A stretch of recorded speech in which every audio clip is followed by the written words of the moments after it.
人死到底能不能复生呢？医学教授发现妻子得了癌症，竟然亲手将其活活掐死。原来他得知一个可以让妻子恢复出厂设置的方法。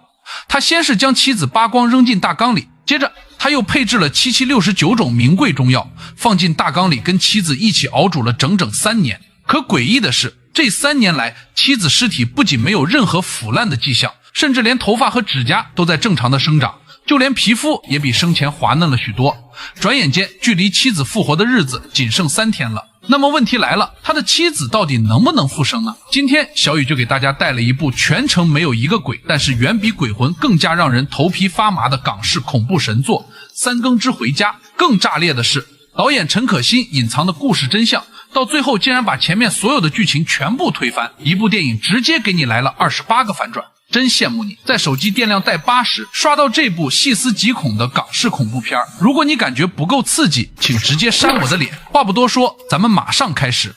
故事发生在香港一栋快要拆迁的老旧警察宿舍楼，名叫富强大厦。这楼现在基本没人住，阴森破败，死气沉沉，正常人都拼了命往外搬家，偏偏有一对父子反向操作，直接搬进这栋凶楼。搬家的男主叫阿伟，是一个混得极其落魄的单亲警察，刚跟老婆离婚，净身出户，图房租便宜才带儿子住进来。他身边跟着年幼的儿子祥仔，这小孩子天生阴阳眼，刚搬进楼里就浑身不对劲。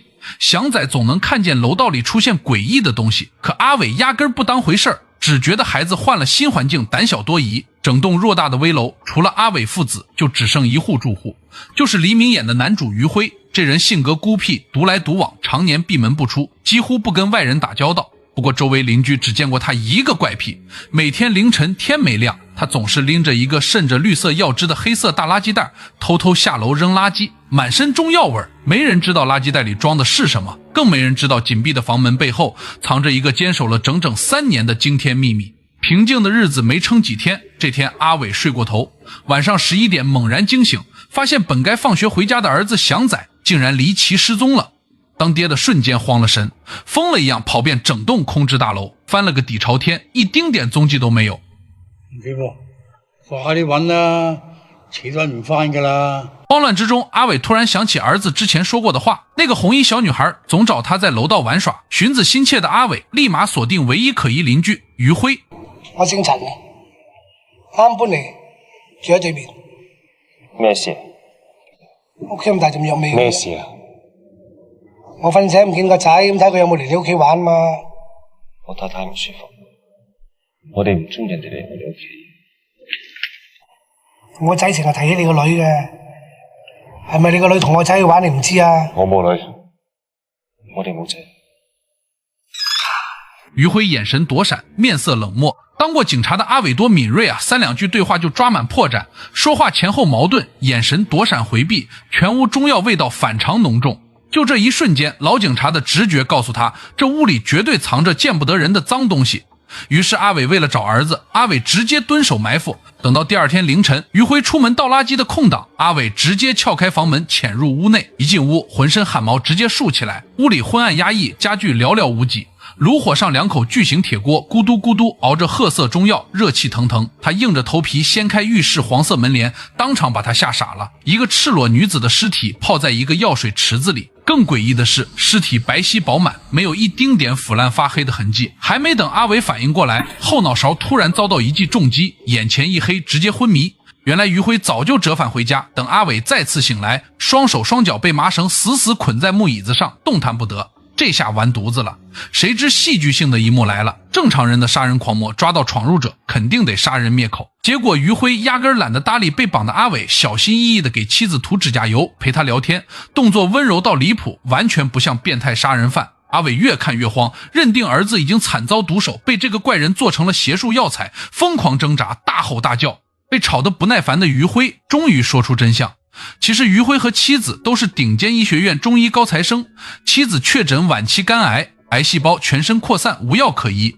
兩人研究出一套古法續命秘術，活人身體會滋養癌細胞，只有先親手終結生命，斬斷病毒滋生環境，用特制名貴中藥浸泡屍體整整3年，就能清除全部癌細胞，死而復生。听到这儿，你是不是觉得这人纯疯了，典型妄想症神经病？阿伟当时也是这个想法，只觉得对面是个偏执疯子，不停逼问儿子下落。于辉被缠得心力交瘁，只给出一个承诺，等3天后妻子成功复活，就立马放他平安离开。还有就是他从来没见过阿伟的儿子，两个人各执一词，僵持不下。可细心的于辉发现，由于这栋危楼阴冷潮湿，阿伟常年熬夜，作息不规律，本身有严重哮喘病。被囚禁几天后，阿伟突发哮喘，呼吸困难，脸色惨白，马上就要窒息死掉。紧接着离谱的一幕出现了，绑架自己的凶手竟然拿出一套专业银针，整套手法专业娴熟，几下就让阿伟呼吸顺畅，随后还搭脉问诊，给阿伟开了调理肺病的中药方子。从这能看出来，动手杀人的不一定是恶魔，好心救人的也不一定是好人。这种荒诞名场面20多年过去，依旧没人能超越。就这一套操作下来，坚定无神论者阿伟内心第一次动摇了。他分不清眼前这人到底是疯子还是真的救命神医。趁着气氛缓和，两人闲聊揭开全部前期伏笔。原来这对夫妻命苦至极，早就知道这套生死秘术风险极高。当年妻子意外怀孕，可查出身体病灶之后，为了专心研究续命古法，保住彼此性命，两个人忍痛打掉了腹中孩子。看到这儿就能解释得通了。阿伟儿子看到的那个在楼道徘徊的红衣小女孩，根本不是活人，是他们当年无缘降生没能出世的女儿魂魄。留恋父母一直在这栋楼徘徊游荡，前面所有诡异小孩画面全部闭环对上了，这也是大多数观众第一遍看不懂的隐藏细节。于辉3年独居，白天熬药养护亡妻，深夜独自对着尸体唠嗑。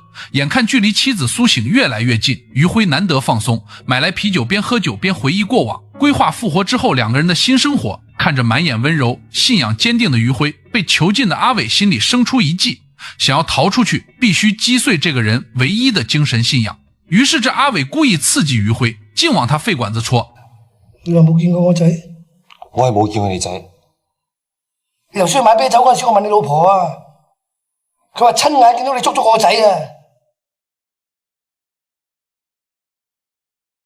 神經病！你講大話！我老婆唔識講嘢，點同你講？我死咗嘅人點會講嘢？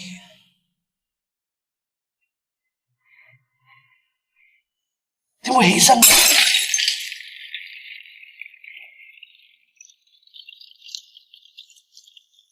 你會自己呃自己啦！就这几句轻飘飘的风凉话，直接像一盆冰水浇灭了于辉坚守3年从未动摇的信念。他眼神第一次慌乱，多年的执念裂开第一道缝隙。哪怕内心动摇，于辉依旧没有放弃。复活日当天，天刚蒙蒙亮，他就细心给妻子梳洗化妆，挑选最柔软干净的新衣服，满心欢喜坐在面前等待奇迹。从清晨等到烈日当头，从黄昏等到夕阳落山，可轮椅上的爱人一动不动，没有半点苏醒痕迹。整个房间压抑到窒息。就在所有人情绪跌到谷底的时候，敲门声突然炸响。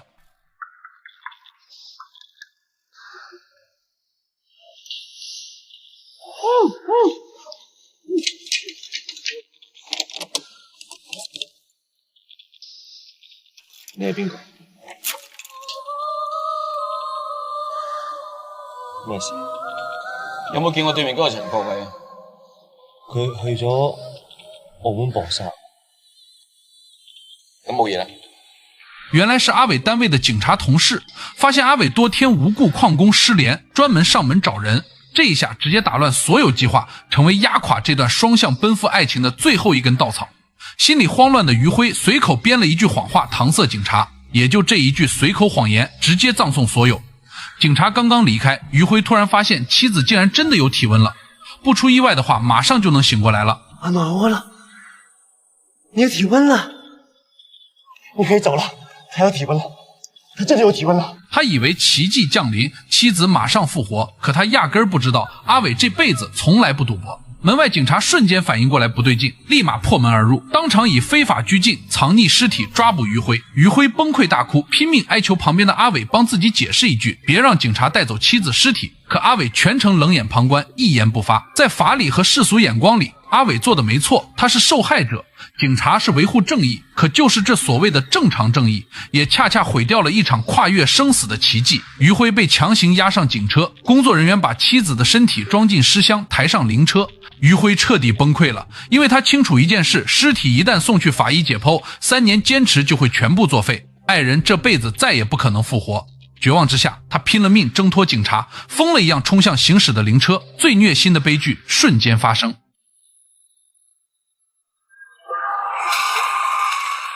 下一秒，于辉就被迎面疾驰而来的汽车当场撞飞，生死不明。看到这儿，很多观众觉得故事到此结束，疯子执念破灭，恶人得到惩罚，那你可就太小看陈可辛了。真正的大反转从这里才刚刚开始。这时镜头切到灵车内部，99%的观众都忽略了这个细节。这个躺在箱子里死去3年的女人，其实早就恢复意识，全程能感知到外面所有动静。她能听见丈夫的哭喊、挣扎和奔跑，僵硬的手指正在拼命的活动，想让周围人知道她还活着，她马上就能彻底苏醒，死而复生。可当她清晰听见丈夫被车辆撞击倒地，彻底失去气息的那一刻，她所有求生欲望瞬间消散，唯一等她、爱她、救她的人不在了。复活还有什么意义？女人眼角泪水滴下的那一刻，刚刚回暖的体温快速退去，彻底放弃苏醒，追随丈夫而去。后续官方结案定论，于辉精神失常，患有严重妄想障碍，整件事就是偏执疯子的病态闹剧。可等到阿伟拿到官方法医尸检报告，整个人当场僵在原地。报告白纸黑字写着惊人真相：女子死亡已满3年，全身肌肉纹理完整，皮肤富有活人弹性，指甲头发持续生长，完全违背人类尸体自然腐化规律。说白了，于辉从头到尾说的都是真话，中药秘术真的有用，奇迹马上就要发生，是所有人的偏见和世俗规则毁掉了这场重生。满心愧疚、浑身自责的阿伟回到已经被查封的于辉家中，在废墟角落翻出一卷尘封3年的录像带。故事到这儿，全片最大最炸裂的终极反转来了。前面全部剧情直接推翻，我们所有人从一开始就把故事看反了。6年前最先确诊晚期肝癌濒临死亡的根本不是这个女人，而是于辉。当年于辉重病无药可医，是他的妻子海儿顶着全世界的非议熬过3年孤独，亲手用这套古法中药秘术掐断他的生命体征，然后用药水浸泡整整3年，是妻子海儿孤身一人把于辉从鬼门关硬生生救了回来。录像带清清楚楚记录下妻子3年独居的孤独，被邻里骂神经病的委屈，日复一日熬药守着爱人的全部画面。他熬过3年非议，成功让于辉死而复生，可命运偏偏就要折腾这对苦命鸳鸯。于辉痊愈，重获新生，本以为以后能过上安稳日子的时候，妻子海儿又确诊同款晚期肝癌。这样看来，于辉做的所有疯狂事情从来不是妄想，不是邪术，不是变态行为，他只是完完整整复刻妻子当年救自己的全套流程，用同样的方式报恩救回自己的爱人。他不是疯子，不是变态，只是一个想要偿还生死恩情、相守一生的痴情男人。他坚守的从来不是什么诡异秘术，是双向奔赴、生死轮回的爱情承诺。最后导演补齐全部伏笔，解答观众最后一个疑问：阿伟失踪的儿子祥仔到底去哪儿了？答案来了，全程最无辜的就是孩子。祥仔从来没有被绑架，没有遇害，没有被做成药材，他只是跟孤单的夭折红衣小妹妹鬼魂去了大楼对面的照相馆一起玩了几天。小女孩只是想要一个玩伴，心愿达成之后，安全把祥仔送回了大楼。简单说，于辉从头到尾跟小男孩失踪案半毛钱关系都没有。阿伟凭着警察的主观猜忌，毁了一对苦命夫妻全部希望。故事最后，于辉车祸离世，妻子放弃复活离世，因为这样也跟无缘降生的女儿魂魄终于团圆。一家3口阴阳团聚，彻底离开了这栋冰冷的危楼。片尾祥仔回头看向荒废照相馆，诡异的红衣小女孩彻底消失，整部电影闭环收尾。说实话，小时候看这部3更之回家，以为是惊悚恐怖片，害怕药缸里的尸体，诡异的红衣小鬼。长大成年看懂人情冷暖之后才明白，这片子根本就不是恐怖片。其实最恐怖的从来不是阴阳鬼怪，是旁人不分青红皂白的偏见，是自以为是所谓的正义，是快餐时代里难得坚守却不被理解的深情。现在谈恋爱多容易啊，几天暧昧，几个月恋爱，吵架分手立马换下一位，爱意廉价随处可见。可这对夫妻愿意熬过3年孤独，满身苦涩，世人谩骂，用阴阳相隔的代价死守一句我等你。整部电影名字叫回家，看到最后才懂，回家从来不是回到一栋房子一个住址，回家是奔赴那个不管生老病死、阴阳相隔、倾尽所有也要守护你的那个人。好了，今天的故事就到这里。我的精神股东们还喜欢什么类型的恐怖片？可以告诉小雨。咱们下期再见，拜了个拜。